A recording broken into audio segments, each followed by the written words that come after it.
yung internet outage is magiging daan para mag-reconnect yung mga tao na laging nasa online or parang yung buhay nila is lagi na lang nasa digital world. Oh, grabe! Ilang seconds pa lang yun ha, pero star-studded na agad yung nakita natin. Gerald Anderson, Legaspi fam, nandito din. Nandito ba sa mga cast na ito ang mag-uuwi? Best Actress and Supporting Actress. Ang perfect ng OST. Uy, Bella Padilla and Andrea Brillantes. Ang daming character, ang daming story na paiikutan ng kwento nito. Kumbaga anthology ba to? So hear me out. What if one day bigla na lang nagkaroon ng internet outage? As in mawalan talaga ng internet sa buong mundo. Ano kaya yung gagawin mo? Yun yung pinaka parang twist na nagpa-what if sa akin nung mapanood ko itong official trailer ng Metro Manila Film Festival official entry na Reconnect. So, for today's video guys, silipin natin itong official trailer ng Reconnect at himayin natin kung ano ba yung magiging patutunguhan ng kwento nito. Kasi ang gaganda ng mga plot at mga story ng mga Metro Manila Film Festival ngayon. At isa ang Reconnect talaga sa nagpahook sa akin because bibihira lang talaga ako na mahook sa mga pelikulang Pilipino. Panoorin natin tong official trailer na inilabas nila. Let's go! So eto na guys, panoorin na natin. Sa internet age, nagbago na ang ikot ng mundo. Pero paano kaya kung bigla nagkaroon ng plot twist? Oh, grabe! Ilang seconds pa lang yun ha, pero star-studded na agad yung nakita natin. Gerald Anderson, Legaspi fam, nandito din. And what if nga naman biglang magkaroon ng worldwide na internet outage? Diba? Sa panahon ngayon na lahat tayo nasa internet na tutok sa mga bagay-bagay sa online world. Kaya isang malaking what if to. Okay. Lagot. mukhang someone na natanggal yung may pagkasaksak. Hindi magandang nangyari dito. Natanggal yung pagkakasaksak. Kokoy. Hello. Hello, Jessica. Jasper, Philippines? Angel Guardian. Not from here. You have to go to the airport. All flights are grounded until further notice. Follow me. Manila? Ito ba kasi nangyayari sa world? Uy, Bella Padilla and Andrea Brillantes. Ayan. Buong mundo, walang internet. Hold on. So meaning ba nito? Ang daming character, ang daming story na paiikutan ng kwento nito. Kumbaga anthology ba to? Interesting ah. Nag-send ba o hindi? Gerald. Tingin ko dapat pag-usapan nyo to in person. Pero senyor, Taray, Charlie Dizon. una, kayo na lang yata ang merong landline dito eh. Miss ko na kasi si Papa. Mag-isa lang kasi siya sa Pinas. Mami mo yung Ay, ang ganda. Ang ganda.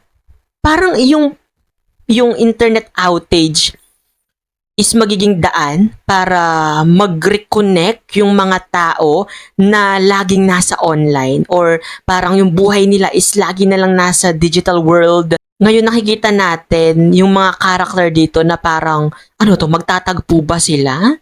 dahilan kung bakit uwi-uwi ka na. Masasabit kasi ako ng star ng Pasko. Guys, we need to get back online. Ito-drop na tayo as endorsers kung hindi natin na-advertise to.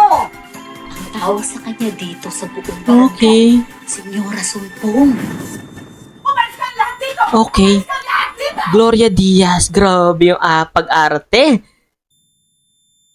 Mukhang nandito ba sa mga cast na ito ang mag-uuwi? Feeling ko, Best Actress and Supporting Actress. Just because I'm moving out, it doesn't mean na hindi na tayo pamilya. Sana po matulungan niyo po ako na makontak po yung kuya ko na Kelvin Miranda is here. Kumuha ng pera ko Pinagsisisihan ko talaga lahat ng ginawa ko, Father. Magpapatawad pa ba ako ni Lord? Hindi natin hinaharap yung issues natin. You gave up on us. So ano mas masakit?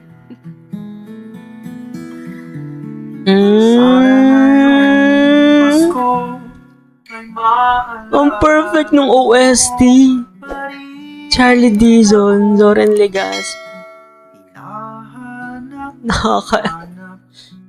Ang heartwarming nung kwento. At the same time yung OST, dumagdag pa.